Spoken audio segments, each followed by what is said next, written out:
Yo, how's it going, Let's man? go. What's up, bro? How you doing? Reward, you hear bumping in the back? Reward. Reward said he hear bumping in the back. Was he playing it too? Nah, I was just playing it. Hello, kid. Oh.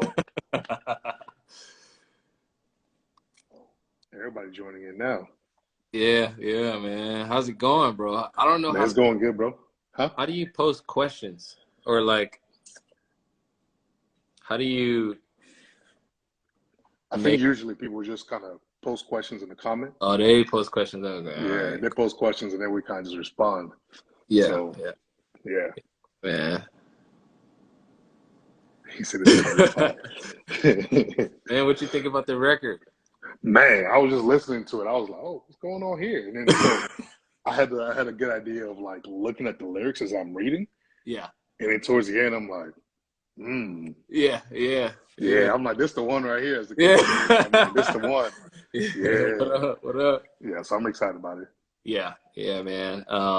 Man, I wanted to jump on. Actually, we're jumping on with a few people today. Chi, Shy, who's actually on the full record. Another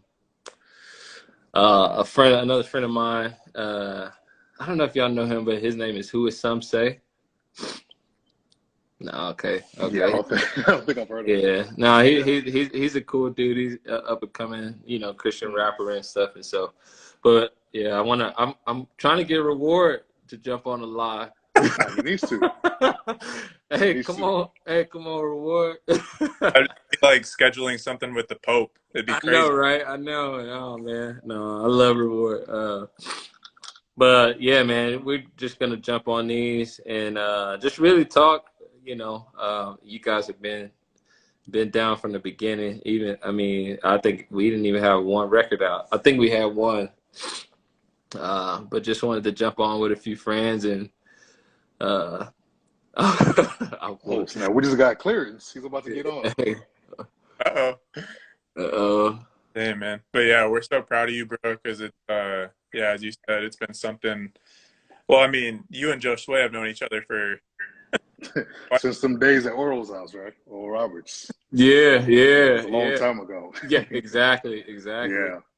But yeah, we're proud of you, bro. We're proud of everything that y'all and Creative Culture Co. are doing. Happy just to be a part of it and to support y'all and be along just with the journey, man. It's an honor for us. It's a lot, man, and I think this is a special project. Honestly, our first record, even before we released, man, I always wanted to do. How do you add? I'm gonna try to add Reward on. Let's see. I think he has a request to join. Right? Yeah, that's what I did. I'm gonna invite him, see if he can. There's like a plus button at the bottom. Reward. I know you can hit that. Let's see, but yeah, man, I had this idea to do like a Black History album. I think being a part of like a bigger Christian label is always like risky. It really is, just being honest. But also like I think like creating music that tells stories, and I was just telling a few people like, man, you hear a lot of Christian records and you don't know who the artists are from listening to the record. But Reward, the man himself. Hey, the man himself is on, baby. Man, listen, man. There's one thing you ain't never keeping Zimbabwean from. It's a party, man. That's real, bro. That's real. Down there, I was like, and I saw Chase. I was like, yo, let's famous, bro. I had to jump on when I saw Chase. Man, I'm telling you, man. This is a special. Hey, Reward. When I made the song, I thought literally about you.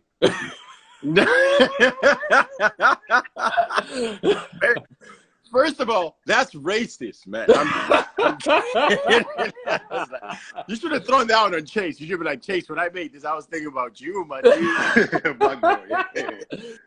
Oh, man. Bro, man. Nah, thanks for letting me slide. Are we allowed to ask Derek questions? Because I have so many questions about the song. Yeah, no, absolutely. Yeah, man. So was that you were you singing in the track too, or who That's was me all? on the first That's verse. you. Yeah, Okay, that's what I thought. That's what I yeah. thought. I was like, okay, this man actually can sing. You know, he was not playing when we had him on the podcast. You know, Yeah, man. he can Honestly, sing. my boy the Baron, y'all know the Baron. You know, oh Yeah. dude. So actually, I had the song. I was talking to Chase. I was like, bro, got this song, and it's fire, and I'm talking to the Baron about getting the Aklesso on it, and so then he hooked it up, introduced us, and Aklesso loved it, and we just rocked it. He just sent me the verse back, and I was like, yeah, that's it. Bro, there was like so much like, what do they call it? Synergy, but just everything ended up working out perfectly. And Yeah, literally that we were on the phone, Aklesso came to mind, the Baron made that connection, and like it's amazing whenever you're, and I'm sure you can speak to it more so from your perspective. But anytime I'm creating something, and immediately like someone suggests something, and whenever they bring it to mind, it's just like this fits perfectly, like it's something of God. Like it's not just something where it's like, okay, now I know what we're going to create is beautiful, but it's also encouraging that, all right, Lord, I think this is like a confirmation and encouragement that like I'm in obedience here and I'm following what you want. So yeah, man. And I think on that, Chase, I think if I'm telling y'all right now, if we let Derek off easy, you know what I'm saying? Like we ain't finna do that. So I just really want here before my phone dies and everything. I want to go into the deeper, right? Into hard questions. I think that's what everybody's here for. yeah. I think one thing that we know about you, man, is you're creative, right? It's all get out. Like you're straight up kingdom creative. Like in conversations with you, you're always pushing the art form. You're always collaborating. You're always doing all of that, but without the message, right? The medium is just what it is. Someone else gonna come up with a track, and it's like for you. My first question to you, man, I want to go to just the intersection of race, right? Because that track for me goes beyond just race. Like it's not just like I'm a black boy, right, in white America. That's not what I'm getting. I'm getting ethnic. I'm getting it's going deeper. It's taking us to the motherland, right? You know what I'm talking about. So what were you trying to do with this record, man? Like, what did you feel? What was the Christ burden? What was the kingdom burden that birthed this work, man? Yeah, I think that's a really good question. Actually, I've been reading like books on Frederick Douglass. I actually got a book called Black Boy, and just really like I feel like for me this year has been growing in foundation, you know, and it honestly makes me emotional talking about it because I think like you can get lost in like a world that you're trying to attain to, you know what I mean? And so I think for me, it was so much deeper to create a sound that sounded like me, like that sounded like from where I come from, you know? And then even kind of the way that I'm even saying black boy, you know, like just like the like it's not like black boy. Yeah. Like, Black, it's not black boy, it's black boy. Yeah. but and with that, man, and then I'm gonna let someone else jump in with a question. But I want to talk to if you're game to go here. Absolutely. The distinction between black Americans, right, and Africans. Because first of all, I think anyways, let me not go there. Let me go here. But black Americans and Africans, because being black in America is its own distinct culture, right? Yeah. But then being straight up African, right, is a whole different thing.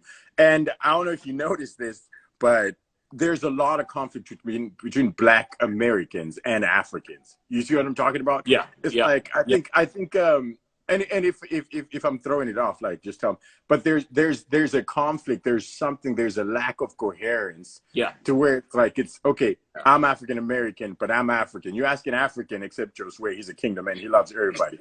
But they always make sure they make the distinction that I'm not a black American. I don't say African American because I don't agree with that term.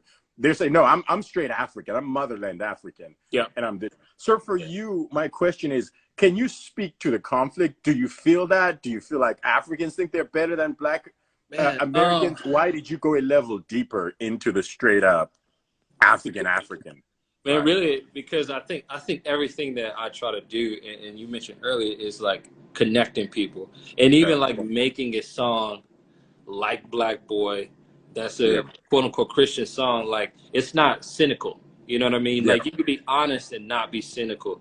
And I want to like teach people that too. Like, man, be honest, be you, be yourself, but you don't have to go so far to the extreme that you're like excommunicating other people. And so, you know what I mean? If people do that, like just honestly, you know, I mean, somebody hears this and they're like, oh, he's a black Hebrew Israelite now, and like that's hey, but that's a good question. Hey, my white people in the comments, do y'all feel excluded? Not Chase on another level. Yeah, but if you're white over here, what y'all think about black men? I'm kidding. Go ahead, bro. Yeah, but I think to kind of wrap it up in a nutshell, I just really wanted to bring a synergy and like a cohesiveness to say, man, like I ache for my brothers in Africa. I ache for everybody everywhere. Like my heart yearns just as much as it does here, across the seas, across the borders. I've been to South Africa. I've been to these places, and so it's like, man, I wanna feel burdened, and I want to have a voice that not only speaks for me as a black man, but for black culture, and for the perception of black culture, for you know, all of those things, and especially like where we are. You know, I go to a predominantly white church. We, except for you, Reward, we probably all do it. Hey, Upper Room is like the most diverse church I've ever been. I love it. Like, I miss home. I think I'm coming to Dallas soon. So that's the word, bro. Come home, baby. Come on. Yeah, but yeah, man, I just really wanted to speak, just to speak from that place, like, man, from a place of unity, you know. There we go. And also Aklesso is Haitian too, so. Dude, yeah, I think that was my next question. I think whenever the song sounded, there was a distinct sound, and so I was going to ask you guys, like, who came up with it? Obviously, I understand the inspiration behind the song, because when you hear it, it sounds very African, like sounds like something from back home. And then it switches it up, right, a little bit. Right? So that really caught my attention. So I wanted to ask you guys about the sound. How long did it take you guys to kind of come to a place where you about to be mad at me? It took me like 10 minutes to make that record. Oh man, that's crazy. No, it didn't take you no 10 minutes. Man, honestly, I was driving home from a prayer set, and I was like thinking about the record, and a friend of mine had sent me a song that was like not similar, but it had a feel like it was like "Pray for the Black Man." That was the line. It just gripped me, I was just like, dang. Then I started singing the chorus. Then I came home. I recorded it right on my couch. I did the first chorus with my iPhone headphones. I actually sent it to Oren. Oren has the original version of the song. There you go. But I recorded it on my iPhone headphones, and then I went back up to my studio up here, and then I finished it. Like, I cleaned up the drums and stuff, and then I finished it up. Man, I hate y'all. All three of y'all have one thing in common: that radical creativity. When you guys burn like stuff, and it just comes out like, right, and the rest of us was like labor in the spirit and everything. But, Don't act like, man. You and those videos. You and Blackbird, everything that you're doing, bro. Dude, exactly. Thank you. I tell Reward all the time, man. He's like, literally, you're like my biggest inspiration. If I could move into your house and just like, I'm trying to move into his house. I appreciate y'all, man. But it's the same thing. You know the one thing that we all have in common, right? Perspectives is this way.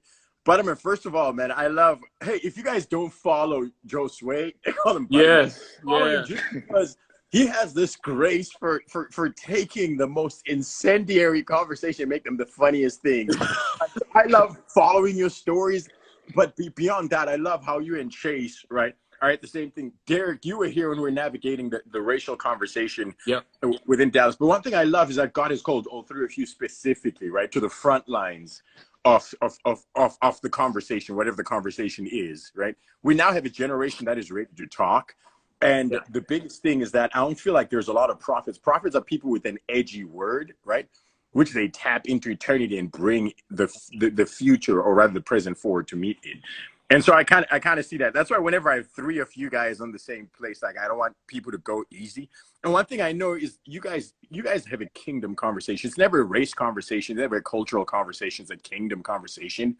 And the kingdom does not negate essentially race, and that's essentially what happens with the black boy thing. But I want to ask this one thing because it's just burning my spirit, and then I'm gonna stop making trouble, right? No.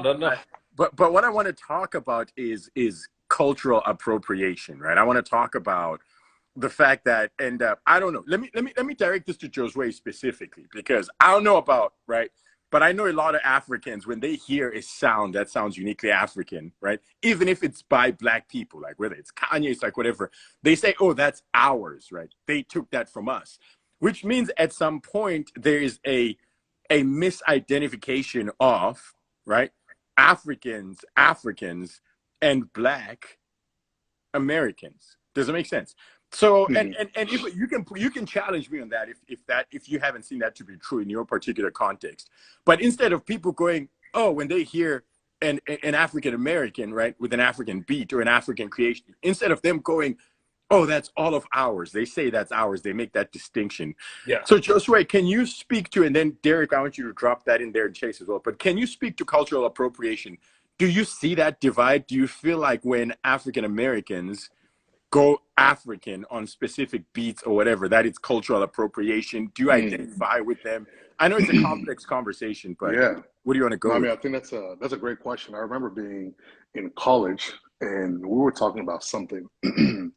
Erlen from Norway. And somebody asked me a question, and I said, I think I responded. I said I was Black, and there was a kid who was, African American.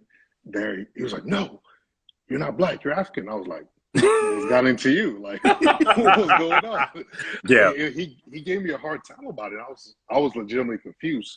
Yeah. But it turns out he went to Africa many years ago, and he got the same thing, but in reverse.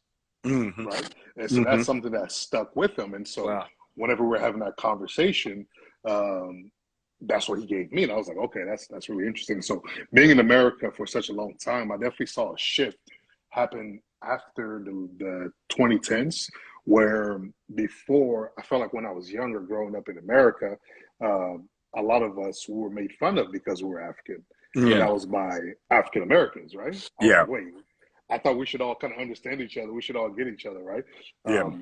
Reward, you made a comment earlier. I'm not sure if you remember, but you said there was almost like we thought we were better than them. Yeah. When that wasn't the case. We just wanted to fit in. This whole time. And so after 2010, I don't know if it was because of music, which I'm great with having a music-based conversation and bringing Kingdom into it. But I noticed that there was music that brought a lot of Black Americans to appreciate African culture even more. To where now they're listening to a Burna Boy and all the other African artists, and they're enjoying the art. And so from there, you see a lot of American artists also wanting to adopt that sound, that African sound. So I think as people, we should be able to appreciate art and sound and music from various cultures, without, I guess, in a way, claiming that, hey, this is mine. Because when you do that, then the other side says, hey, you're taking what belongs to us. That's right. That's right. So if I bring, I'm like, man, I really appreciate the time I went to Senegal, and I love the art and the culture there and the people there. And so this is the sound that came from that experience, and that's what I'm giving to you guys. I think people were able to take that in a little bit better. So bro, love, what's up? And how's it going, sis? But here's what I think is really interesting about this particular record, and about just who Derek is specifically, right? I think it's the fact that it's using two things. Number one, music, right? Which art transcends any boundary, right? Cultural, socioeconomic, ethnic, whatever it is. And so does the kingdom, right? I was in the book of Acts yesterday on the flight back here. I was in Acts. It's a wild book, y'all, for wild people. But one thing struck out. It says he fashioned for himself out of one blood people from every this, right? And what essentially talking about. So I love the fact that at the crux of this record is both kingdom and creativity. And those things essentially are supposed to transcend cultural boundaries. Now, note my rhetoric where I said it's supposed to, because it doesn't automatically translate that way. Yeah. And whenever you see people taking ownership or laying claim on something, it's because there's a rejection that has happened and there's division that's essentially happened, right? Yeah. And so what you're saying, Josue, is Black Americans did not reject Africans. It was the other way around. Is that what you're saying? So initially it felt that way. Yeah. You know, it felt like we were rejected in a sense. And then after the late 2010s, we were embraced. Because remember whenever, what do they call it? The dashikis became a thing and everybody was wearing it. Yeah. You know, that's where you really saw that shit really starting to happen. And the Black Panther and all those, I think those culturally kind of propagate. Here's the thing though, for me, which, and maybe you can speak to it, and also Chase and Derek, being a Black African creative, a Black American creative. Here's what I want to find out.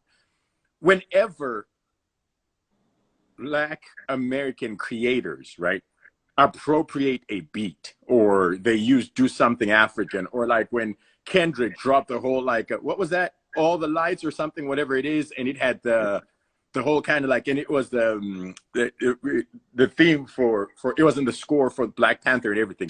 Whenever Black Americans drop something which has an African flair to it, they use the language of people who are appropriating. They don't say, this is my music. They don't take ownership of what it looks like. They're like, yo, this one has an African beat, right? Yeah. So even the people, they make that distinction. And whenever you make a distinction and don't take ownership of something, then it does feel like appropriation. Yeah. Is what I'm saying makes sense. If, for example, I'm like, yo, I'm doing this and it's got a Haitian beat, right? I've already made a distinction and a separation. And to Haitians, it will never feel like I was taking ownership of what it looks like. But if I come in and I'm like, yo, I have this thing, it's a beat, it's my beat, if I take ownership, then it makes it easy to bridge that divide specifically. Yeah. So my question to you then, if you're agreeing with that, Derek, is this does have a uniquely African beat, right? What is your language? What are your plans for you to take full ownership and say, nah, this ain't African, this ain't Haitian, this ain't Aklesso, this is who I am. This is Kingdom. Yeah, I mean, I think even down to the artwork, like there are a lot of things that inspired me as a musician. Like jazz music really inspires me. I grew up in Dallas, and there's a place called Deep Ellum where at the Prophet Bar, it's music playing all day. All the homies, RC, everybody I grew up with, Spud, like all of these guys, like really influenced me. And then, like I said, reading this Frederick Douglass book just was really influenced by, like, man, finding me, like what drives me. You know what I mean? Like what really outside of like everything else, like who am I and where did I come from? Because I think, you know, on one of our posts, we put our history is our hope. You know, that's good, bro. Jesus tells the children of Israel to go out of the land, but he tells them to leave the stones because your history is your hope. Everything that we see in the Bible, it's like, man, the history that we have with the Lord is our hope to move forward. And so I really wanted to pull all of these aspects from Frederick Douglass to the Prophet Bar, to Dallas, to like even the artwork that we use, and say, man, our history is our way out. Like that's our hope. Like that's what we hope in. And so just really like just being influenced by these things and just bringing it out, you know? Yeah. And that's what I love the most about that. Like even, right, it's got a Haitian, right, on the flow. Yeah. It's got very distinct, right, civil rights, like iconography and pictures and everything. But at the same time, and I think that's who you are, like, right, you're a Kingdom man. You kind of unite and you do all these things. But you touch on something, and I promise I'm done hijacking this conversation. No. We can't let the guys on here off easy. But here's my thing for you. You speak about identity, and that is something a lot of Black Americans struggle with, right? Exactly. It's like they have their own sense of identity, starting with maybe 2 or 3 down the family line. Like when Josue is this way, I'm this way. I can trace my family line and talk about the things that my great 10 generations down, right? I can tell you what they did. I'm that rooted in identity. But when you speak to identity as a Black American, right, it's slightly different when Josue, who's from the Congo and everything. So talk to me about your identity. Do you feel at a core level that you identify with your African roots and identity, or is identity something that you've had to construct and get meaning from different iterations? What's that look like for you? Yeah, I'm about to be honest with you. Like, I think the reason is because we have been conditioned to be ashamed of where we come from. That's just real, man. We really have been conditioned to be ashamed of like everything. Like, even in slavery days, they would take the babies from the moms so that they would have no sense of like, there's no way that you can be connected to who you are if you don't know who your parents are, if you don't know who you know what I mean? Like, that's right. So we've been conditioned. And so for me, I'm like, yo, I want to like go back and look and read and really educate myself on like, man, I can't be ashamed of slavery. I can't be ashamed of like, my dad was, excuse my language, my dad was called a nigga, you know, like, seriously, he really was. He was told to get off the sidewalk. He was like, all of these things are real. Like, I'm 2 generations away. My mom used to pick peas for a white guy, you know, like, and get paid like a buck, or I mean, like probably like a penny or whatever. But her grandma was an actual slave, and so it's like, man, like, I want to really channel all of those things where I come from, and really be honest about those things, and really not be ashamed of the story. You know, I think in Christian music especially, and I'll be done for this, I think like you listen to Christian music and it's all about Jesus. And that is, I think that is so good. But the Lord communicated himself to us through stories. And so I want to get back to that. I want to get back to the fact that stories matter. Like, your history matters again. Our history is our hope. And it's like, man, I want to get back to that. I want to tell my story. I want to tell the fact that like, I really believe that no matter how high I get, when I'm in rooms, in some rooms, I'm the Black guy in the room, you know, like, it's just the truth. But that's okay. And I'm not cynical about it. It's just the truth. So, man, Derek, you say something, man, you're touching something very, very deep in my heart, because you're speaking very honestly. And I think that's what you need. You touch on 2 things, which, the first thing that breaks my heart, man, is when you talk about your history, right? You're talking about, I had to read and educate myself on my identity. Brother, I think that's the greatest tragedy to ever happen to the Black man in America, that you have to get a sense of connection to your roots from a book. Like, when I talk about who I am, and then it's going to go into this, I can talk 10 generations. I have a totem name, right? These are things that generationally my ancestors did all the way to my father. And it's in poetic form. And so I heard about my grandfather from my father, who heard about his grandfather from his father. And so we sat down, and over a decade and more, right, he got to instill those things in me.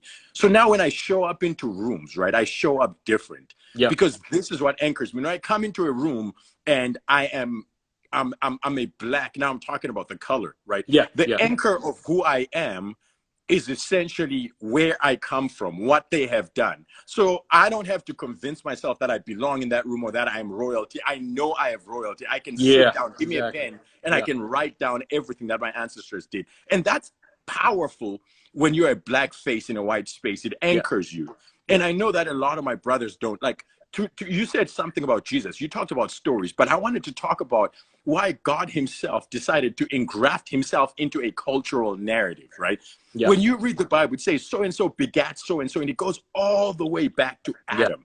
And he traces. And then based on that, he says, this is your Messiah. You cannot, right, distance the cultural nuance of the salvation story in the context, because it talks about how important culture and identity is.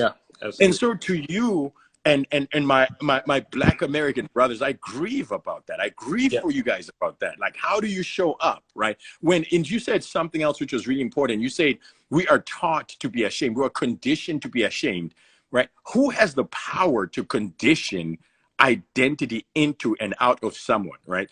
If you read The Miseducation of the Negro, which I think is one of the most important reads that any Black person needs to read that. And it talks about if you can determine what a man thinks, you do not have to determine what he will act, what he will say, kind of butchering it.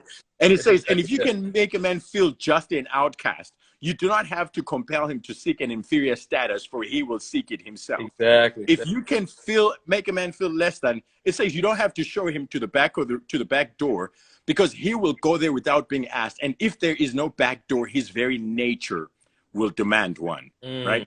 So that means there's something about that conditioning that is making Black people go, I don't belong here and I gotta go there. And for me, the only remedy that I know, and Josue can speak to this, is the cultural ingrainment that we have.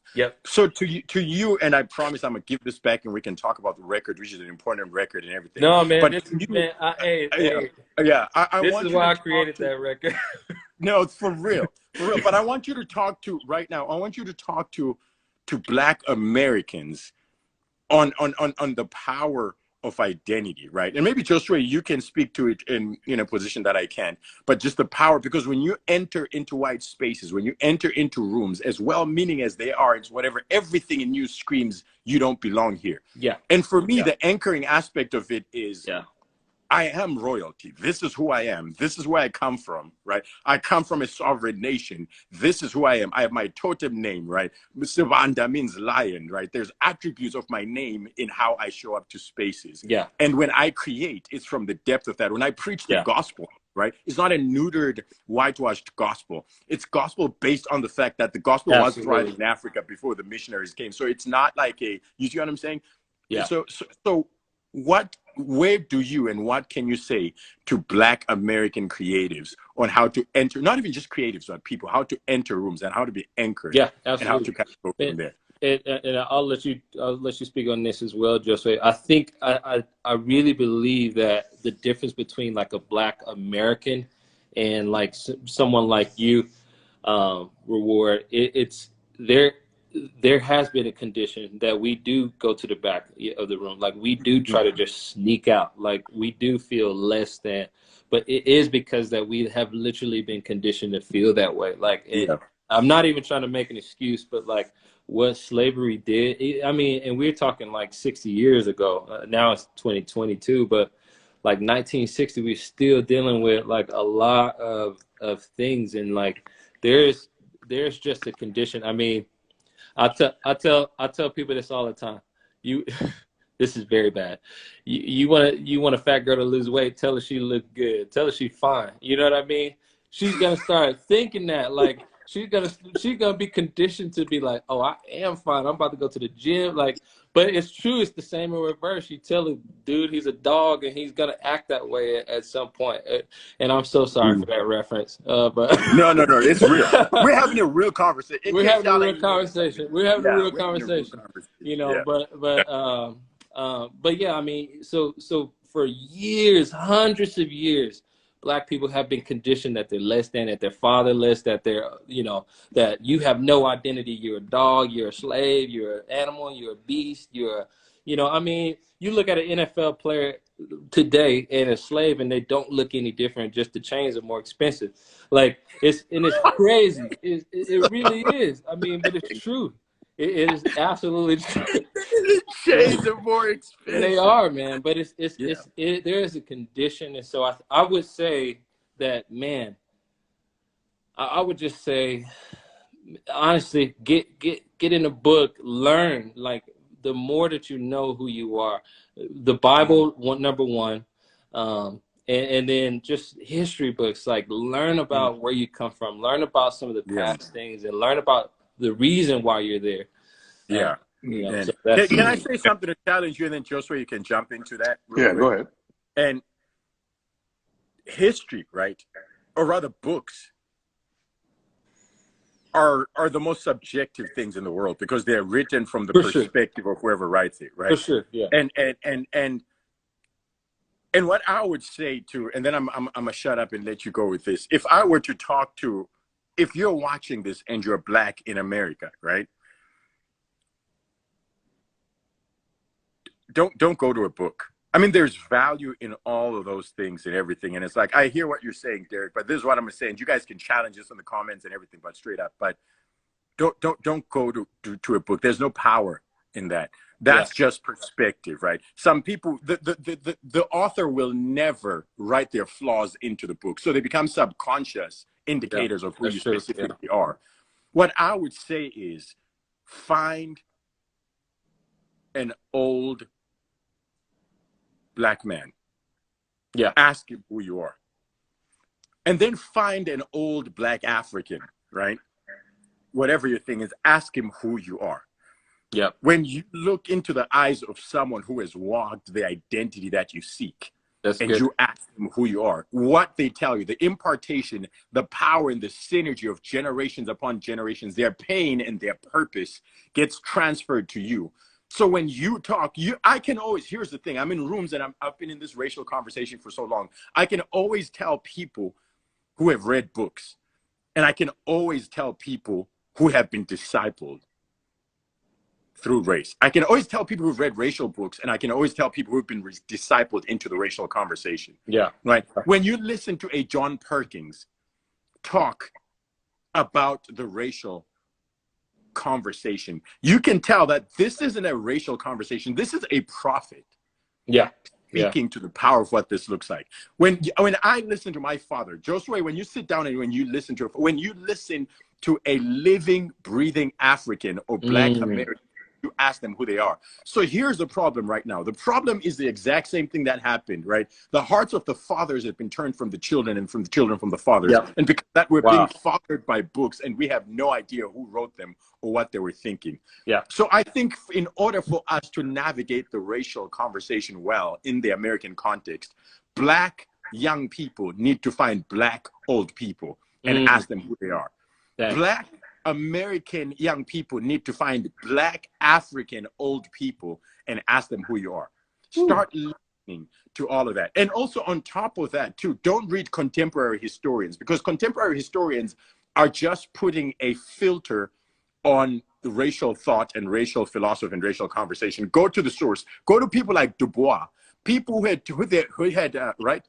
W.E.B. Du Bois. Go to Carter G. Woodson, right? Yeah. Go to Marcus Garvey, people whose thought was shaped in the days of slavery, right? In the very crucible that seeks to identify them. Don't read Ta-Nehisi Coates. Don't read like the newer people. Don't read the Color of Compromise. Those are just history books. If you want identity, go to the people.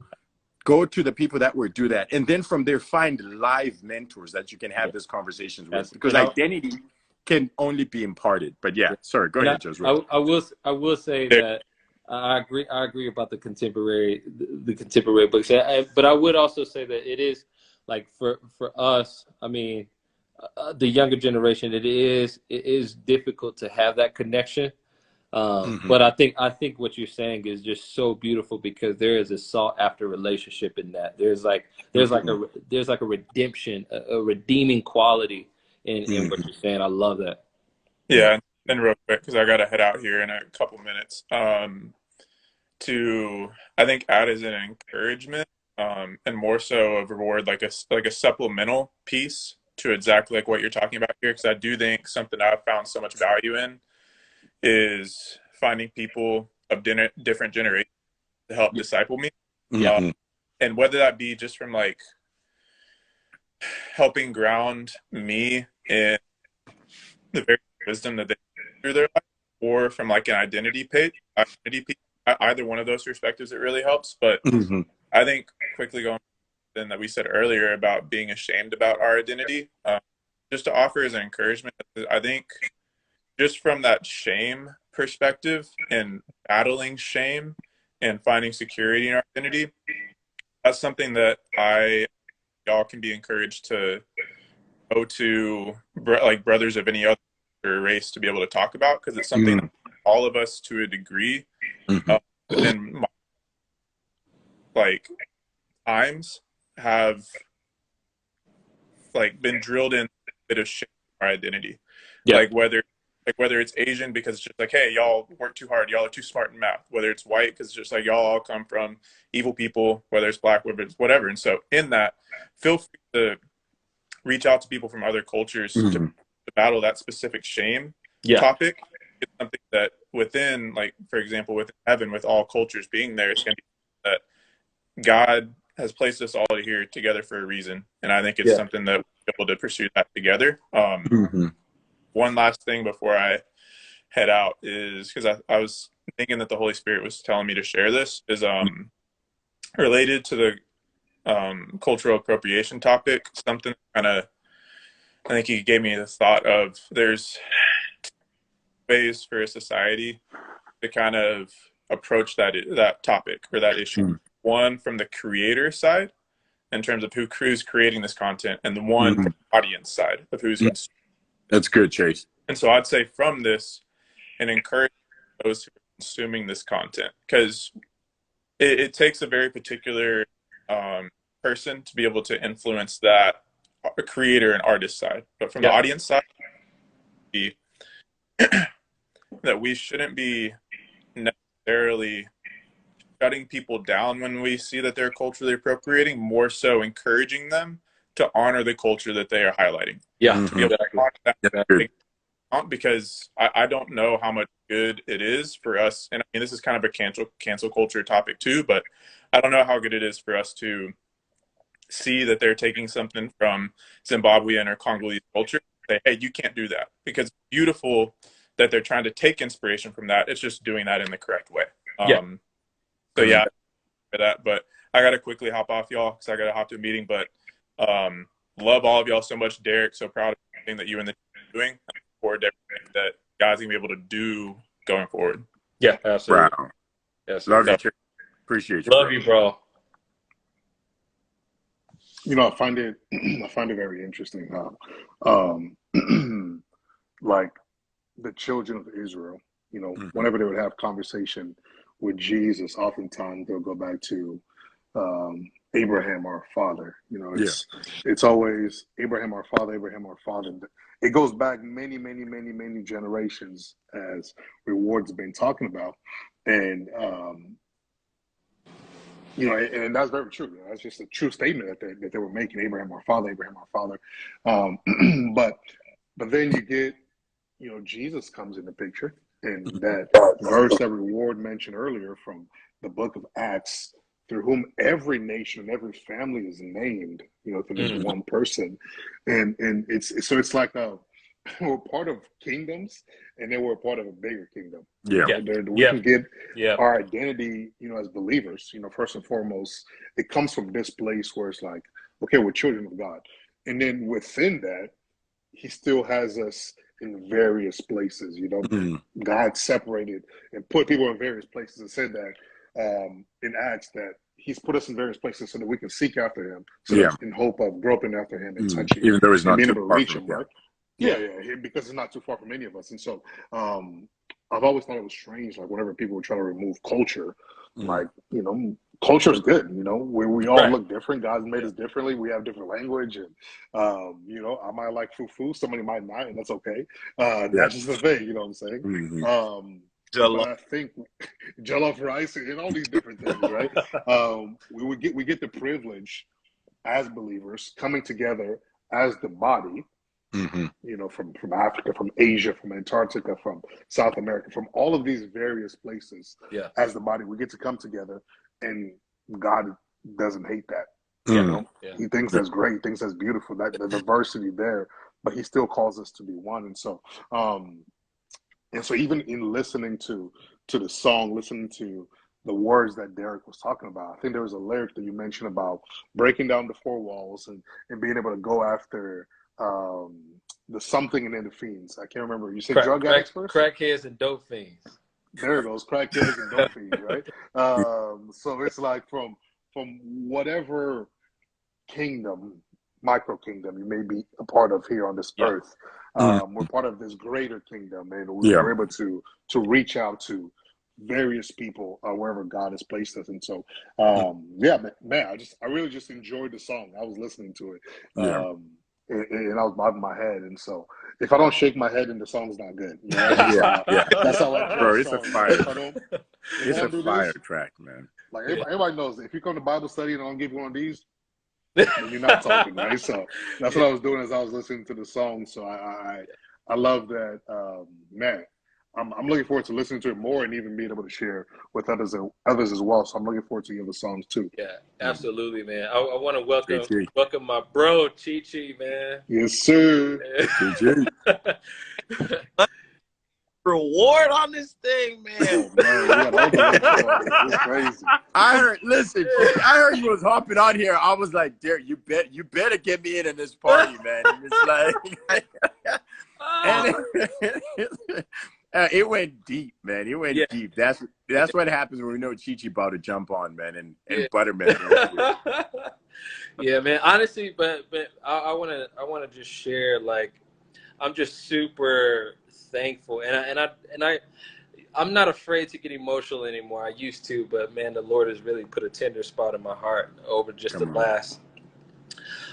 last few months. But man, like, this is literally the reason I created this. Like, and I want to have, and I know I've been hitting reward up for a while. Just like, man, how can, like, because I think that there's such an importance in us coming together like this, and like you said, reward, like seeking out relationships that are, I mean, we all come from different walks of life. We all, like, you know what I mean? We all start from somewhere, but we're here and we're able to have these conversations and able to enter into like topics like this, and just like, and it only happens when something bad happens. You know what I mean? Like, I don't want that. I don't want that. And like, let's have a conversation and celebrate, but also really talk about some of the things that are vital to our community. Absolutely. And Derek, and if you think about it too, right, the work of a great artist, right, isn't the genius of the work in and of itself, right? Like, look at it everywhere. Art is, when you look at it's supposed to evoke emotion and conversation, and that's how you know the art has been. So, I mean, the song is a banger. We've all known it. Like, when you sent me, even like before, and it was like just like a rough, it's like, hey, a Dropbox file, and what do you think, and everything. The most important thing, I was like, this is going to generate the right conversation. Right. You're not pulling the whole "we are the world" kumbaya. So it's not like, hey, we should all get along. It's not no, you're talking about, this is my identity, and there's people, but so you left the grit in there. And you left the kingdom in there, and kingdom and grit shoot the intersection for where all art and real life kind of intersect. And so that's what I love the most about it, man. That's why I love that it had us going into conversations, not just about race, but about identity, about appropriation, about the spirit of orphanness, about discipleship, right? About fathers, and about how we as Black people show up in a room, and about conditioning, and all those from a simple bumping track. And so thank you for being true to your artistic integrity, man. I appreciate it. And I think I wanted to write it from a perspective that I'm talking to the Black boy, but also that I'm telling myself that I am a Black boy, you know, like, you know, so it's like, there's like these dual perspectives that are even inside, that are woven throughout the song, that it's just like, man, like, I want you to hear this, and I want you to soak it in, but I also want you to be even more proud after you listen to the song, you know? So Deborah's like, it's okay to cry. Real men cry. Man. But yeah, nah, for real. Yeah. Chi, what up, bro? Release day, man. How you feeling? Man, dude, I'm feeling great. I got reward on the live, so that's we got the Pope on the live. It ain't that hard. I can't even maintain eye contact with Josue when I say it. I appreciate having me. If you haven't heard, go listen to Black Boy featuring Aklesso by Creative Culture. Out now on all streaming platforms, so go listen to it. Let us know what you think in the comments, and join in the conversation. Man, it was I got to listen to some of y'all's comments and stuff earlier, and it was I think, to Reward's point, just to be able to have something start a combo. And it's conversations are important, but then and I've had a lot of conversations, Derek, but just in a sense of like, what does it look like to actually put, you know, different people in a position to be able, and it's not even about being heard, you know, it's about just displaying the for the sake of being heard. Yeah. It's good, Chichi, yeah. But able to display the full scope of the kingdom of God. And so one thing I remember praying like years ago, and I was having a conversation with a friend, and it was just like, man, I'm able to encounter a ton of different people, various different kinds of people and cultures, and in reading like this one where it's like, man, let us make man an image in our likeness. Yeah. And there's 7.5 billion people plus on the planet, or then it's like, oh, all of these people, whether they accept the free gift or not, are in fact made in God's image. Yeah. And aspect of God that I can only through a certain person. Yeah. Well, I get to literally encounter more nature and character of wow. Yeah.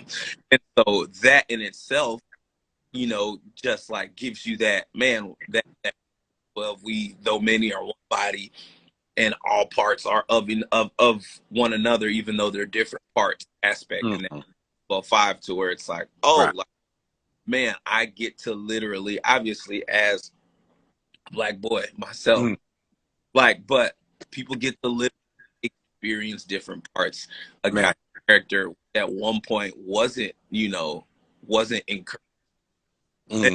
Like, it's just like I can hats off to Derek, to guys like Derek who are saying, I want to lead the way in those conversations, and I want to be able to be a voice or provide a space to those happen with a boldness that says, I am this due to God's interest in sovereign design. Wow. Great. Goodness comes from this. That's dope. Man. Chichi, can I ask you something real quick? And then I got to dip. I got at 12:30. So I'm going to just drop this bomb and then listen for a minute and then leave you, make you Derek's problem. So all I'm saying is make sure you say whatever you wanted to say. And Josue, like, let this man clean it up. Like, drop it on here and just dip. Like, just ghost the brother. No, but here's my question. And it's to you, Chichi, specifically, but I want to leave it to all you brothers, because Chichi, the Lord's given you the type of favor just in your creativity, in your spaces. You're always at the intersection of a lot of Black and white spaces, right? You're that guy. You're that force of unity, right? From your friendships to whatever. Josue is like, Josue, you're in the same boat, brother. Nah, like, but I say this to Chichi specifically because for Chichi, it's very public, right? It's either you're leading worship and you're like, most of the times you're the only Black guy in a white ensemble, or it's like whatever. But God has really used you, right, at the crossroads of a lot of racial intersection and spaces, and even just, right? And so here's my question to you. To people that are in that place and in that space, how do you carry the kingdom mandate of unity, right, and the ministry of reconciliation, but still holding people and cultural narratives accountable to the injustices that face, right, the darker pigment peoples? Not even Black, but I'm talking about Mexican, I'm talking about Asian. If you're not predominantly white, right, there is some sort of discrimination that happens to you. So as to the three of you guys specifically, because all of you guys are here, how then do you go, I want to bring everybody in and I want to do a song that celebrates the diversity in the kingdom and we're all one blood and everything. Yeah. But at the same time, y'all did us wrong. Y'all still doing us wrong, right? Yeah. I'm not a victim. I don't think I'm a victim, but at the same time, so basically here's the question. How do you navigate when it comes to racial conversation, the grace and truth dynamic? How do you bring grace to the unity, but speak truth to the racial conversation? Well, Ryan said it is in spaces, because it's I feel in a lot of cases it's never the same.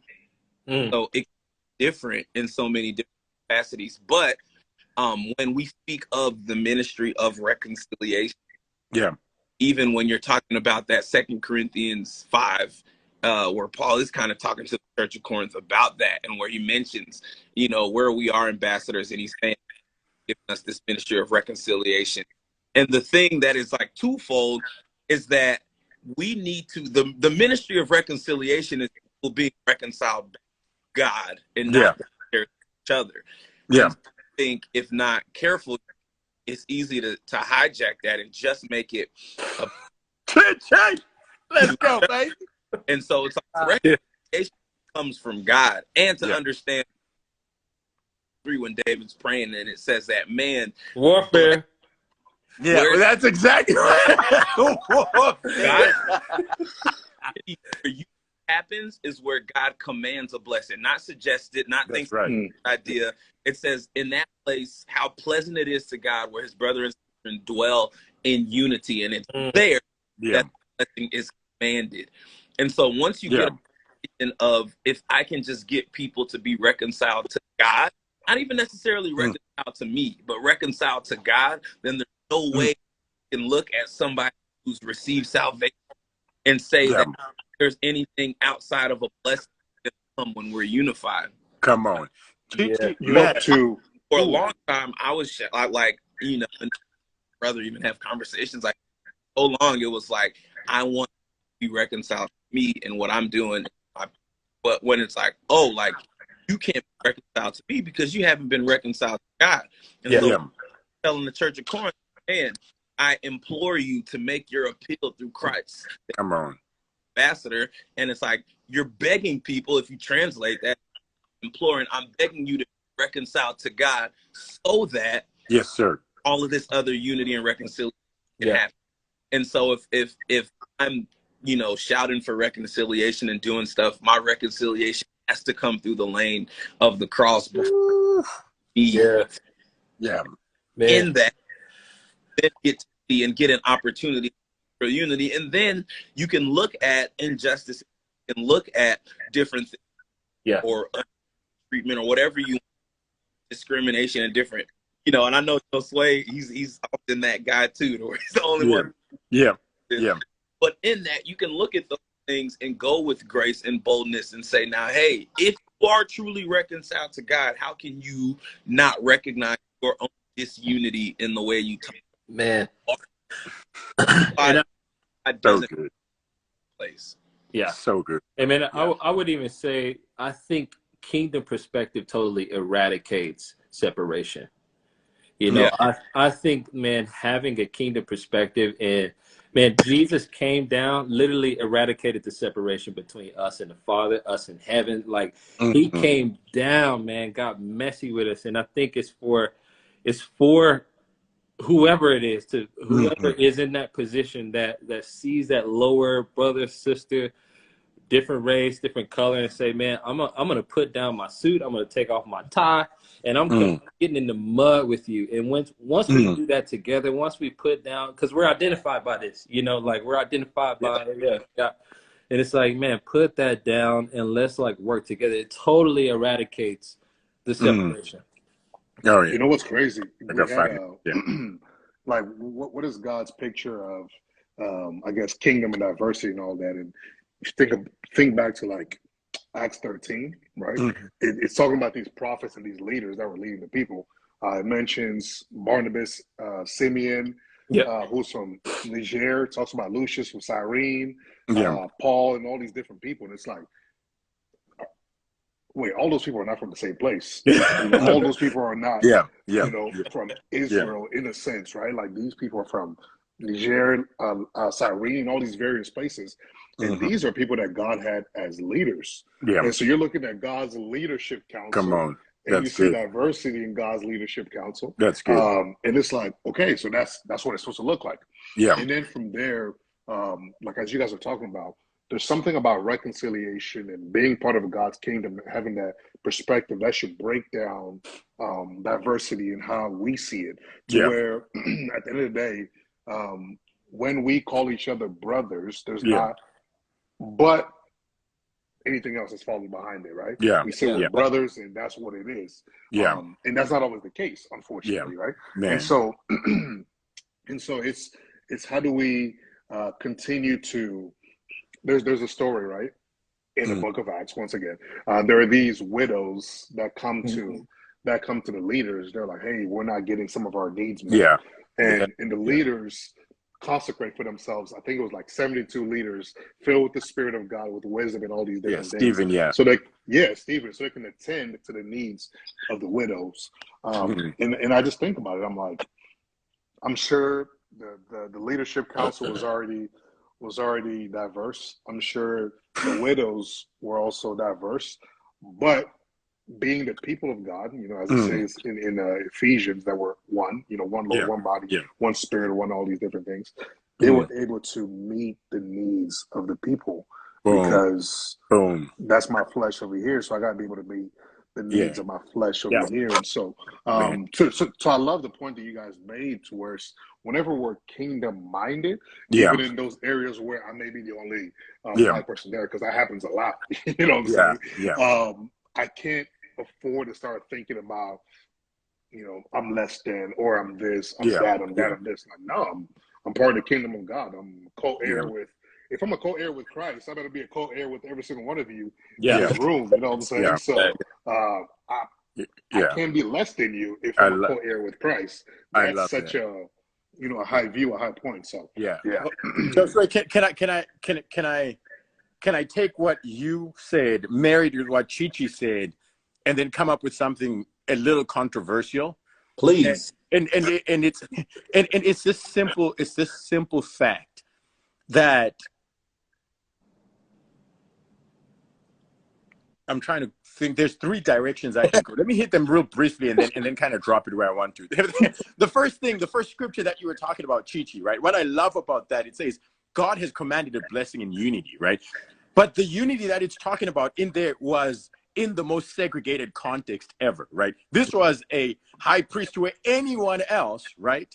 Aaron and his beard, anyone else who was not from the 12 tribes of Israel was discriminated against. They could not even come in there. So he was talking about unity within people that look like him, kind of like what happens in white supremacy. I'm not saying that, I'm just giving you an example. There's a unity and a brotherhood in people that look the same and believe the same. So everybody else was excluded from that. But what I love about the oil of unity, it says it went on his head and down his beard, and it dripped on his robes. And those robes were the robes of the priesthood, which were generational. So I think the connotation to that is, even though sometimes in a generation there might not be lateral unity, right? But generationally, when fathers begin to speak to sons and everything, then that's where the unity sometimes manifests. And then it brings me to Josue's perspective in a weird sense, because in that, when you look at it this way, and I'm gonna land it on race in a second, it's almost like the apostles were like, hey, it's not for us to leave off what we're doing and wait on tables. So let's appoint people to kind of run with this, right? So we can devote ourselves to the word and to the ministry. But this is exactly why we're knocking on each and every single leader in our day and age. We're saying, Pastor, you took the racial conversation, you found the token black boy, there we go, in the church, and you told him, hey, you're full of the Spirit, you're full of wisdom, run with the racial conversation. I'm going to be over here and warrior running with the church. And in our context, can we not agree that that has been the main problem? That the culture of reconciliation in the kingdom has not come from the top. It has been outsourced to the minority token black boy or black girl. And as a result, it does not it make itself in the roots of. Let me leave this one before I get in trouble. Come on. Let me land where I'm landing with this. Here's what I'm saying. Everything about what we're saying, we all agree. Derek, you're a kingdom man. Your music reflects that, right? Where God has placed you reflects that. Your creativity reflects that. It's bringing people together. Josue, everything about you reflects that. From perspectives, you and Chase, a white boy, you kind of come together, right? Right? Come on, somebody. Even your dating preferences reflect that you are a man of unity. You know what I'm talking about? Like, you're united. Come on. I'm kidding.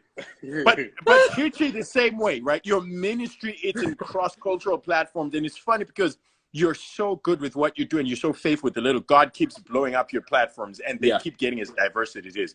But here's the context in this conversation. All of us here are black people.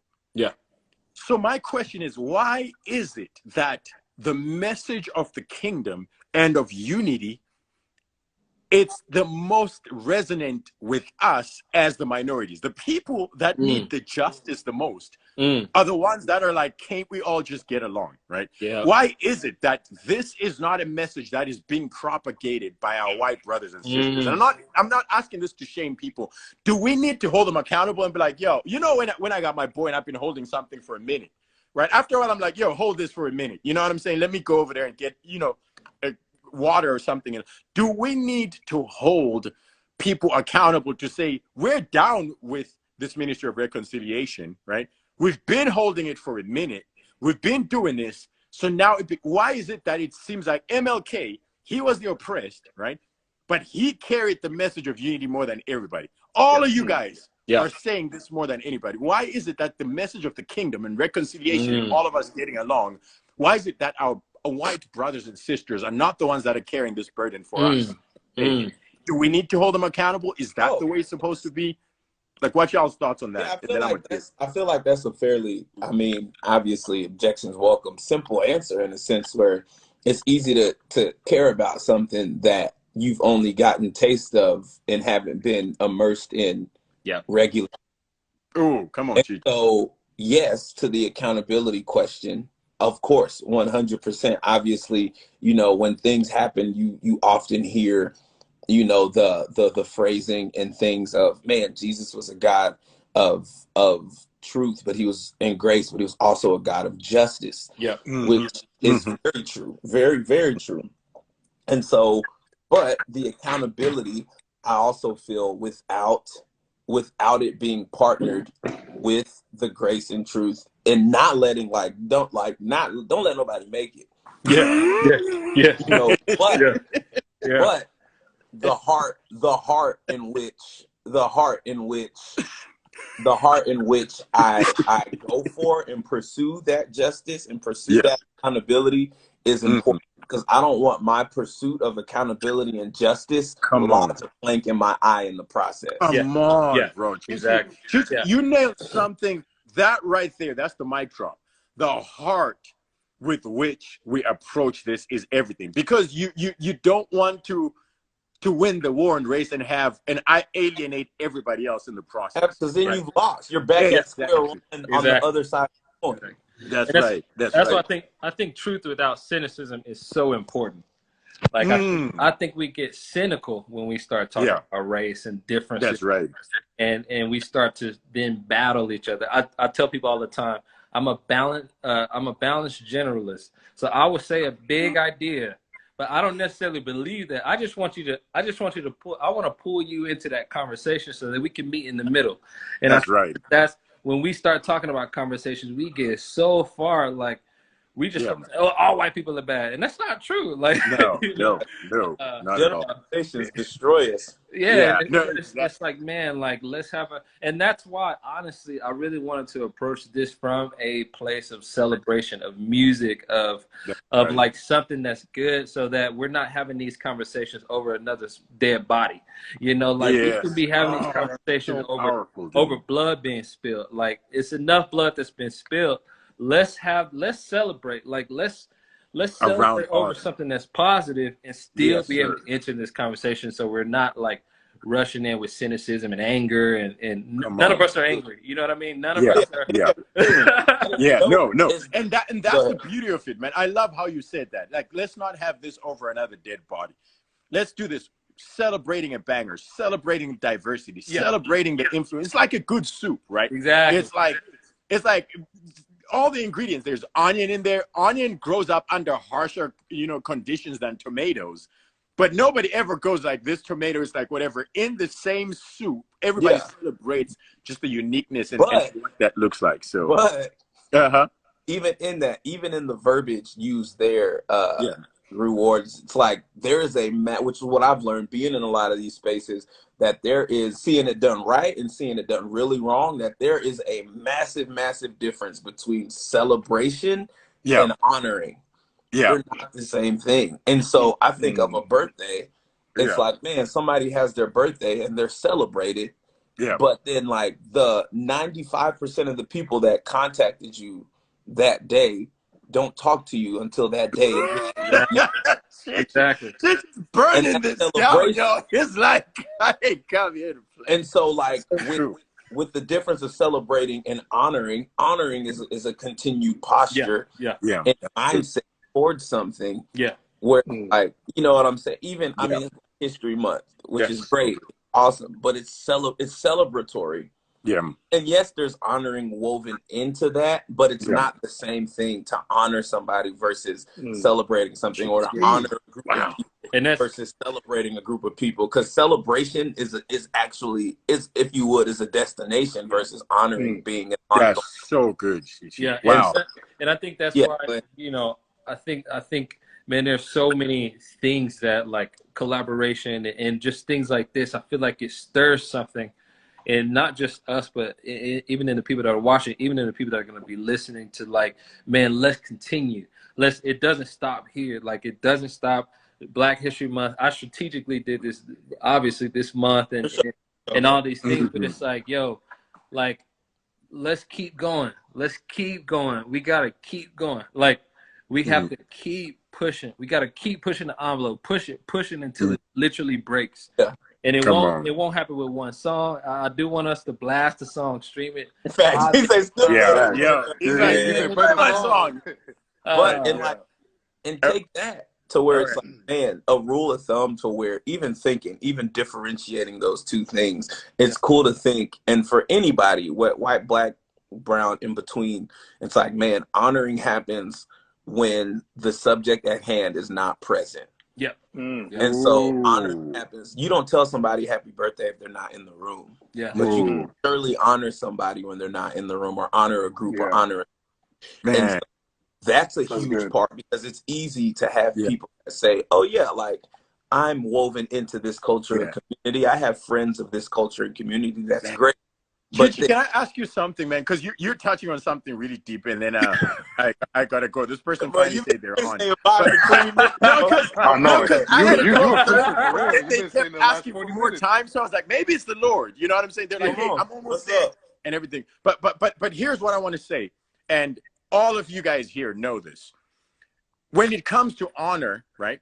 They say if you gotta ask for honor, you know what I'm saying, then you're not doing it right. Yeah. So for example, my simple question to you, here's who I want you to talk to. Talk to the Black woman of God, anointed as all get out, right? But when they're in the worship team, you know what I'm saying? Like, where they at? I'm gonna put them on a track. But they can't get to sing specific things because, you know what I'm saying, they just feel like God has planted them in a white community, and for whatever reason, they're just not getting that. So for them, they understand this and everything. So my question is, if they then have to stand up, or the young Black preacher in a predominantly white church, who every time they bring the word, it sounds different. So you can kind of tell, it makes people feel uncomfortable, but you can't undo the geography of who God created you to be and your history. Yeah. So now you have to exist in this place to where you're walking around eggshells, and you know that you need that honor because it's good for your soul, and you deserve that honor because that's kingdom ethos. Yeah. But if you start asking for that honor, then it puts you in a specific place. So can you guys drop your wisdom to those types of people who are in situations which are not honoring them? But the moment they raise their voices and ask for that honor, or try to hold people accountable to honoring them, then it's not essentially honor. So how do you speak to a system that does not honor minorities to honor minorities without being that minority that is always asking for? Aren't these hard conversations? No, it is. A reward. Shout out to, I saw. I don't know if Donnell's still on. All right, I love you guys. Appreciate y'all. Thank you for letting me burn this up, Derek. You shouldn't have invited me, man. This would have been a conversation about the album. Now it's about rape. I love you guys. Thank y'all so much. I'll be listening to this after this. But all right, go ahead on that if that question makes sense. Peace. Man, my guy just dropping them joints and dipping. Yes, sir. That's crazy. Now it's left to the boys with the green hats. Everybody got a green hat on. Facts. That is, I feel like that's such a multi-layered question and answer. And Donnell, I'm glad you're still here. One thing that I love, Donnell goes to a church in Fort Worth called Mercy Culture. one thing that I love that Mercy Culture does is they are amazing at honoring, and especially honoring women, and especially honoring minority women, which you just don't see a lot of people doing that. And so that, and I mean, I'm sure there's not a whole lot of argument here when it's like, oh, like minority women, especially in the Western church and evangelical spaces, are at the bottom of the totem pole, if you would, as far as honor and stuff goes. And so it's like, man, what does conversations look like? And I would think that the last person's responsibility it is to fight for said honor is them. And so how do we then, not just as of them or minorities with them, but people that aren't minorities as well in those spaces, what does it look like for us to say, man, how do we change the culture of honor to where this group of people who are not honored again and again and again are then honored in a way that is continual? And where does that start and what does that look like? You know what's crazy? I was thinking about you said having a culture of honor, and I agree with Chase. We definitely should open up a green hats co. I think that would be great. But to setting that culture of honor, you know, when we think about, like, as you're asking that question, I think about Paul writing his letters, and at the end of it, what does he do? He gives honor to men, women, people in the ministry, and all of these various people that helped him out along the way. And so if we can, you know, shift to where naturally as people we are honoring of those around us, whether we're in leadership or not, I think that will create a space where that happens a lot more. So the person that needs it doesn't need to ask for it because it's just given. You know, it's something that's just naturally given, and we don't always see that everywhere that we go. You know, it's usually on the birthday that you feel loved. You know, I even think about it, like whenever I message people for their birthdays, I always say, I hope today you felt loved. And the other 364 days, who cares, right? That's not what I'm thinking, but that's how it sounds, right? Because on special days, you should feel loved. And then the other days, you're not honored, you're not loved, or anything like that. So if we can naturally just do that as who we are as people, and that just comes out, and we honor each other, we give words of encouragement, all these different things, I think that will go a long way towards helping in that, instead of it just being, I'm gonna wait until the day I'm ordained or whatever for people to appreciate me or whatever. Well, and for the sake of giving a actual concrete answer to that question, because I also think that it's easy for us to do that too. You wrap a bunch of great ideas, you don't ever answer the question. But for the sake of actually answering that question, as far as like, what does it look like honoring minority women, especially in a lot of these spaces? And again, I think that for starters, that answer is different for every person that carries whatever role, but it's the same at the same time. And here's why. I think that finding ways to honor privately and publicly are huge, and finding low fruit ways, even if you think or we think that it's something that is so routine that it's like, oh, like, I don't think that person wants to be honored for that, because like they always do that one thing or that two or whatever. The culture of honor for them isn't a big one.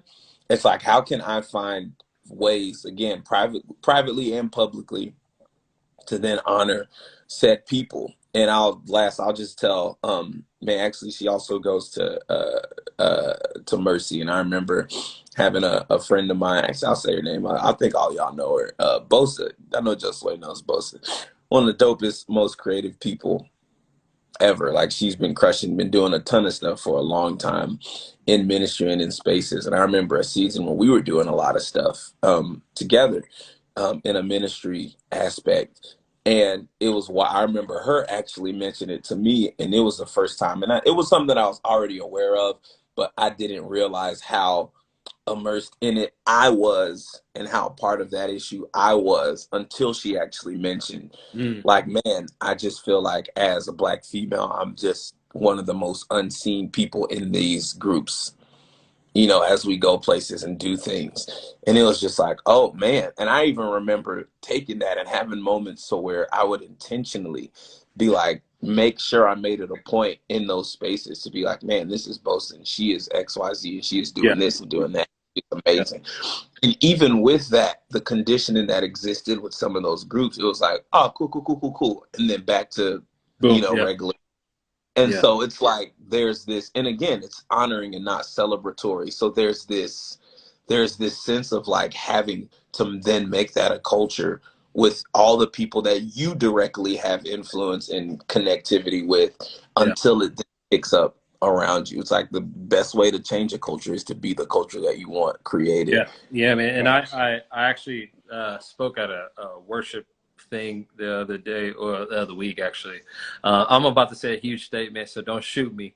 But I think that there is just such a selfishness, and I mentioned it in the song as well, just like, man, people like lifting their burdens up and then kind of giving the deaf ear to. And so basically my huge statement was that the Bible doesn't necessarily talk about self-care, because they were so enthralled in community that it wasn't about me, but it was about how I can care for the other person. And so now we live in such an individualistic world that I have to take care of myself. I can't tell you thanks. And Josue, to your point, when Paul was exhorting people, he could give thanks because he wasn't looking for it. When we give a good speech, we like, hey, where my check and my applause? You know? Can't forget the check. We are so enthralled with ourselves that we can't, like, I can't honor you because then that's going to take away from who I am. And it's like, man, if we can get into a conversation where, bruh, like, it's not about you. Like, it's about lifting you up. It's about lifting you guys up. It's about lifting that other person up. The person that's picking up the trash is just as important as the preacher. And it's like, man, like, let's honor. Why can't we just honor people? It's because we're trying to honor ourselves. Go ahead. And so great, a dope point, which it's like, and it's crazy because, I mean, minority or not, it's like God gave us the best example of to where even in the very beginning, he in of himself was a community. And so the idea of self-care in its literal form, like, is debunked in verse 1. You know what I'm saying? So exactly, man. Exactly. And go back to answer your question, Ronaldo, about celebrating and honoring. I think the church as a whole, and not to like single out anything, but I think the church as a whole does an awful job of, I know there's a lot of churches that do it very well. So this isn't a general across the board statement, but churches that I've had experience with don't do the best job of honoring widespread. And so if I remember being in college playing basketball and my basketball career ended because I ruptured my Achilles. The Achilles tendon is this big, but as soon as it's gone, you're immobile. And so in the same way, in the body of Christ, like, you see a part that you don't. When was the last time you heard somebody mention their Achilles? I'm saying, but people will talk about your smile, your eyes, your voice, your whatever, like crazy. And I think parallel to the kingdom of God, to where it's like, man, in honoring, it's just easy to honor vocational ministry. If somebody's going to be an overseas missionary, somebody's being instilled as a pastor or a worship leader, it's like, yo, we're going to call them to the front. Everybody stretch your hand out. Let's pray. And we're going to commission this person. We're going to send them off, which is amazing. But that is only one part of ministry of the body. It's like, if that's the case, not that we stop doing those things, but we should give that same commissioning to teachers, to mothers, to politicians, to business leaders, to creatives, to everybody. Because if we are, though many, one part of the body and we're all a part of every other body, then that same level of commissioning and encouragement happens. And because it doesn't happen, then you don't get the whole church is support and encouragement. When it's like, oh man, this person's going to be an overseas mission, all of a sudden the whole church, because they've prayed and commissioned them, sees them and they're speaking into the thing that God's called them to do. When I'm just a creative or a business owner or a teacher in the congregation and only half the church knows that that's my mission, I don't get that same level of encouragement, missioning, and word spoke. Yeah. So to answer your question, Ronaldo, that's I think that there's a lack of honoring, and that honoring is a culture, and it goes way beyond just vocational ministry. Yeah. I think to the very controversial statement that Derek made about self-care. I mean, I don't even think I ever thought about that. But to your point, it's not so much just about self-care to where, you're just taking care of yourself, because what's implied there, as the word says, we're called to carry one another's burdens. Yep. Right. Yep. And so often whenever you try to help somebody, what do they always say?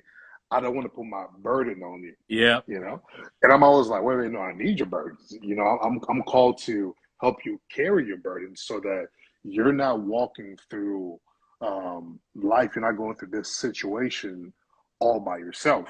Yeah.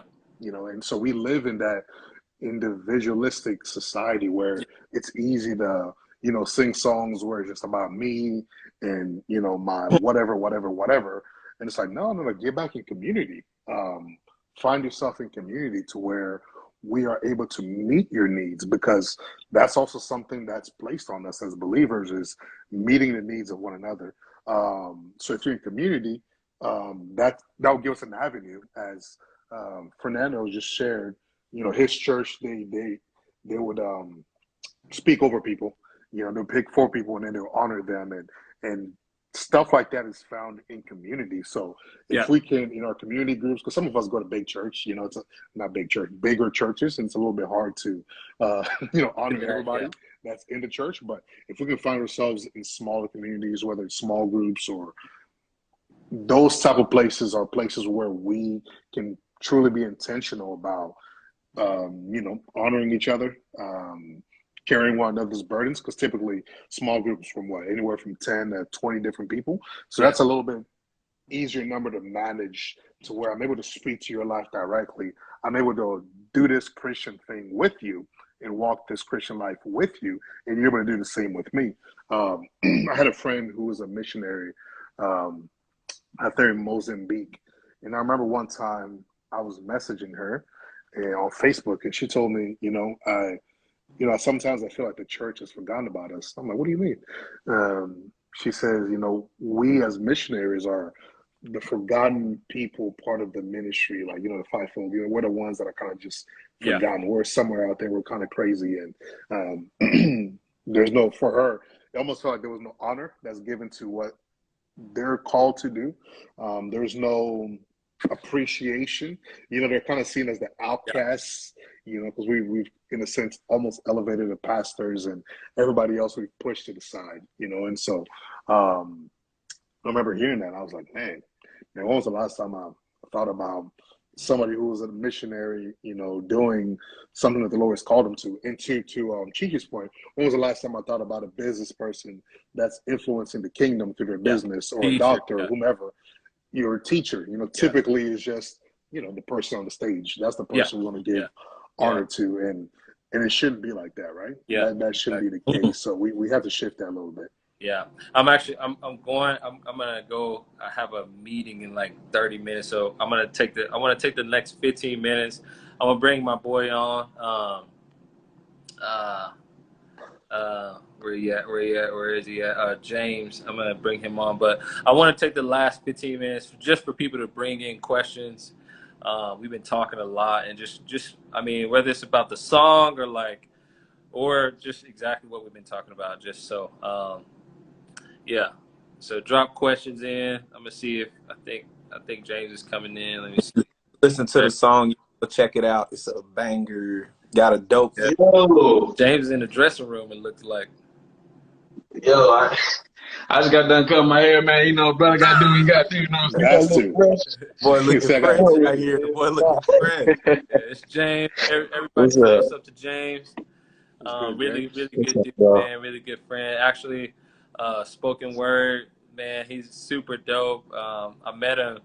I did this culture night because we do stuff in the community here, and the guy that was gonna do the spoken word that night dropped out, and so somebody introduced me to James. I was like, man, please come in and do a thing, and he killed it. And so yeah, drop your questions. James, jump in on the conversation. Go check out Black Boy. Go share it with 1,000 people, literally. And then wait for the rest of the album because Ask Chi Chi is gonna be crazy. Oh man, I've listened to this whole conversation while I was cutting my hair. Cause, I cut my come on hair because I ain't got the money, but that's okay. That's all right. But no, man, what y'all been talking about is so powerful. Honestly, as a brother, I done went through the worst moment of my life recently, and it really feels difficult not only to live in a culture where you've gone through oppression. You hear your parents talk about it. You hear your grandpa talk about it. You hear your grandma talk about it. You hear about their grandmas and their aunts and their moms and their uncles and all this kind of stuff.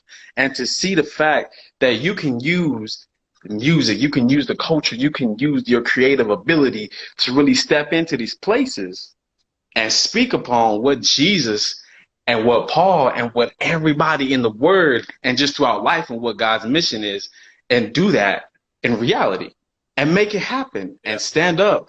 I like what y'all were talking about, Black women. I have a friend of mine. She's like, man, James, I feel like I'm never seen. I'm like, what you mean? She's like, I do all this stuff. She's like, my mom, she's so successful, but people still look down on her to this day. And she's like, I feel like I don't have a voice. And I'm just like, man, like how y'all feel like, yo, how can I make a bigger impact for her? How can I really stand by her side? My mom always told me, she said, son, she said, I will always be right by your side. She said, at all times. And I always looked at myself when I was young and I was like, man, I don't really stand by my mama though. I don't really stand by her, who's a Black woman. She worked her whole entire life to put food on the table, pay the bills, make sure the light was on, make sure I was going to school. I had my backpack, my clothes, my underwear, everything was clean. Make sure she beat me when I was acting up. She was doing her thing. And I'm like, man, God, like that's powerful. How do I stand by that? How do I muster up the strength to do that and to make sure I do it in not just like in a selfish way, but do it selflessly for the community. Yeah, for sure. Yeah, man. I mean, I think that's what it's all about. Like, that's what these conversations are. Again, like I said, when War was on, like I literally created this to bring this to light. Chi-Chi, we have a bunch of conversations. Josue, like a lot of stuff that we've been planning with Perspective Worldwide. It's just like, man, like the more we work together, bro, like it's unstoppable and it's limitless things that we can do. Chase asked, what song am I most excited for? Man, without giving too many secrets, I will say there's in the middle of the album there is this poem that is said by Shy Speaks, who's jumping on. Yeah, it's like it really brings it together because I really created this album like just from a prophetic lens, I would say. So it's really harsh in the beginning, like Black Boy's at the top of the album, and then later on in the album it gets a little bit sweeter. And so like this Shy spits this poem and it's like fire, but it brings everything together. So that's what I would say. Any favorite moments from making the album? Man, it was I did it all remote, so it was just like being really nervous that I wasn't gonna get verses in time, and people wasn't gonna send me stuff in time. So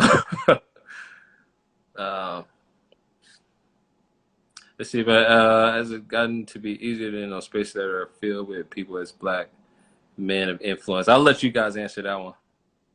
Wait, what was the question? I don't think I see the question. From Ronaldo.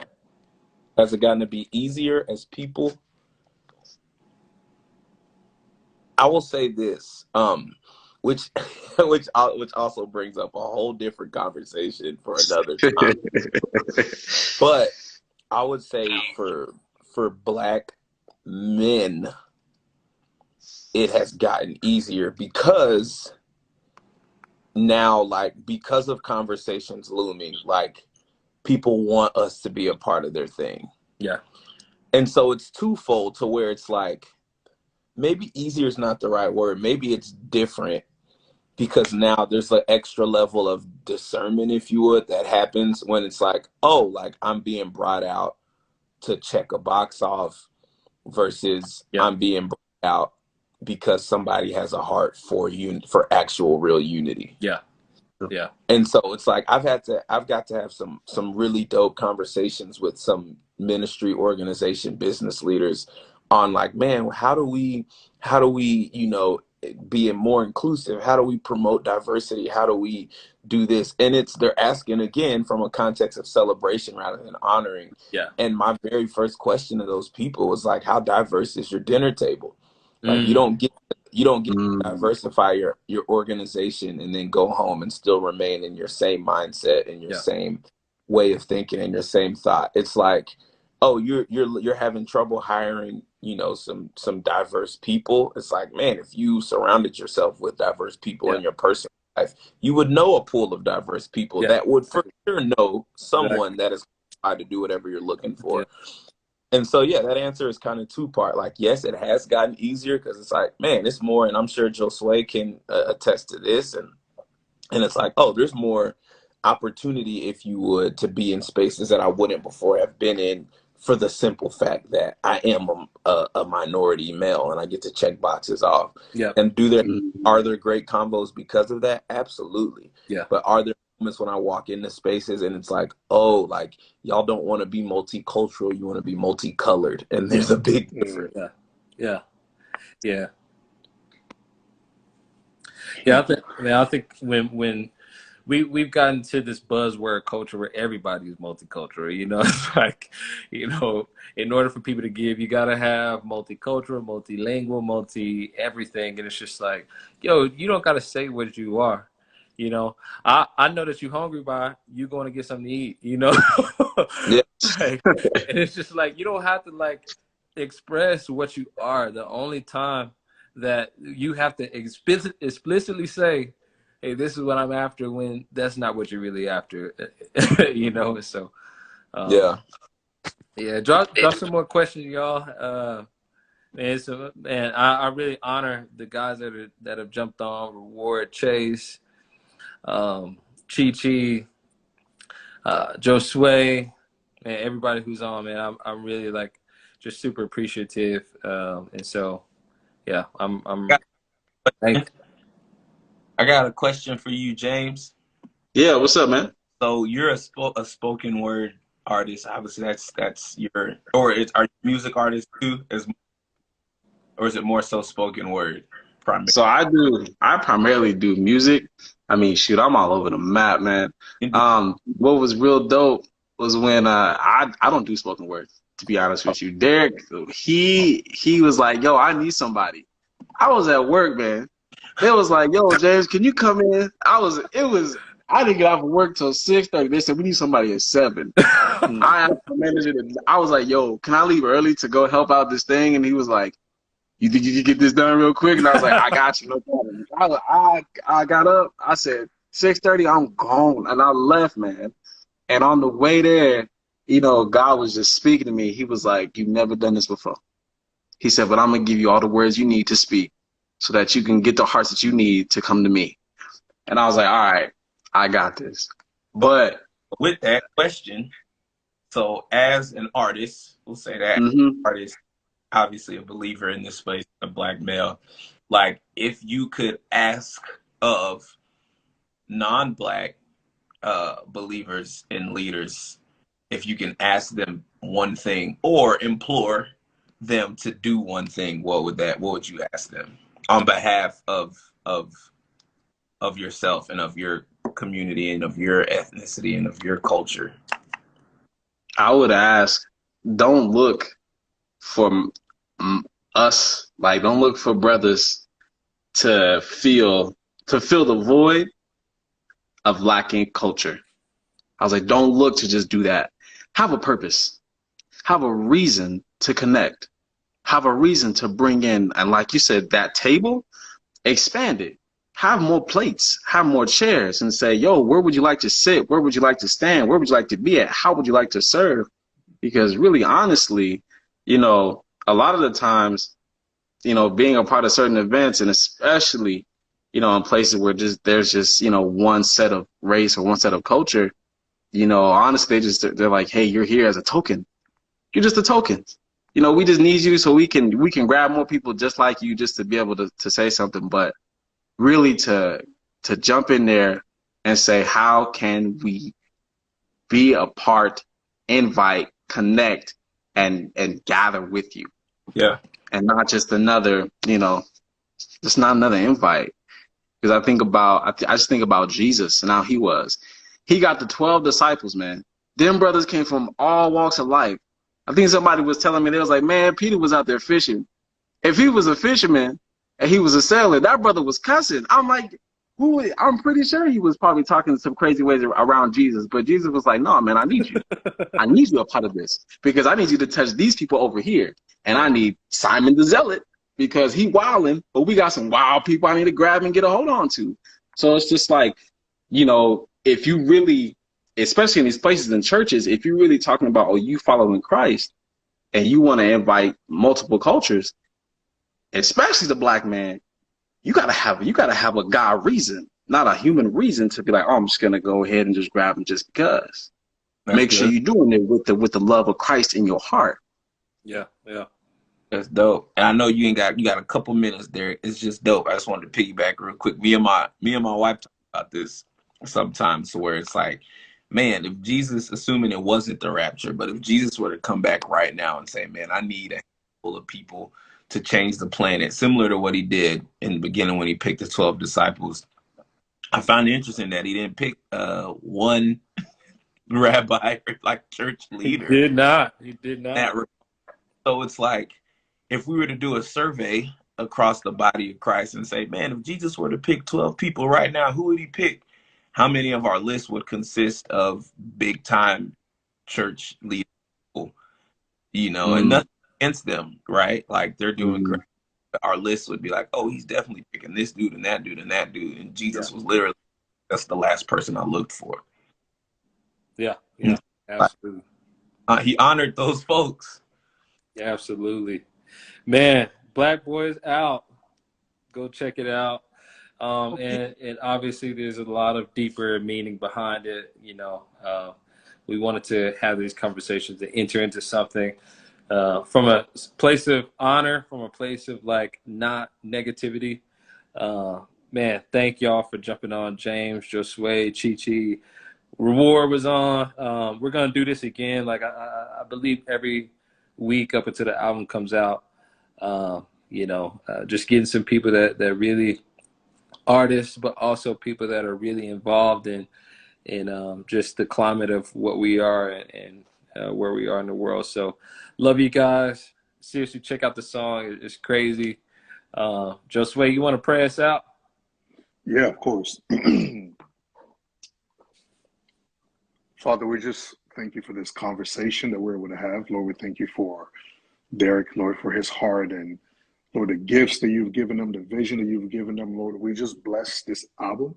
We thank you for the work of his hand, the work that he put in to produce, to be faithful and to be thoughtful. And Lord, we just pray that it will be able to reach various people. Lord, we pray that the message from these various songs, Lord, will be able to reach various people, Lord, because it's here and now for a purpose and for a reason. So Lord, we just pray that in all of it, you may be glorified. And Lord, we welcome conversations, that conversations will be had, Lord, that people will be able to sit around and just have various conversations, even those that might listen to our conversation, or they might spark something. So Father, we just thank you that you're good. We think you're in the business of reconciliation. We think you're in the business of bringing people together as one body, Lord, for your kingdom and for your name's sake. We thank you that we're children of God. We thank you that we're citizens of that kingdom. And Lord, that you just continue just to give us a grace to be able to reach others, those that look like us, those that might not look like us. Lord, that you will give us a grace for that. So Lord, we thank you for that. We think that you're good. We love you. We bless you. In Jesus' mighty name, amen. And love y'all to death. Yes, sir. Seriously. Nice meeting you guys. Chase, thanks for jumping on, man. I don't know if I mentioned you earlier, but love each and every single one of you guys. Yeah, we'll do this again. All right, y'all. Peace out. Like, nice meeting y'all. Nice to meet you too, James.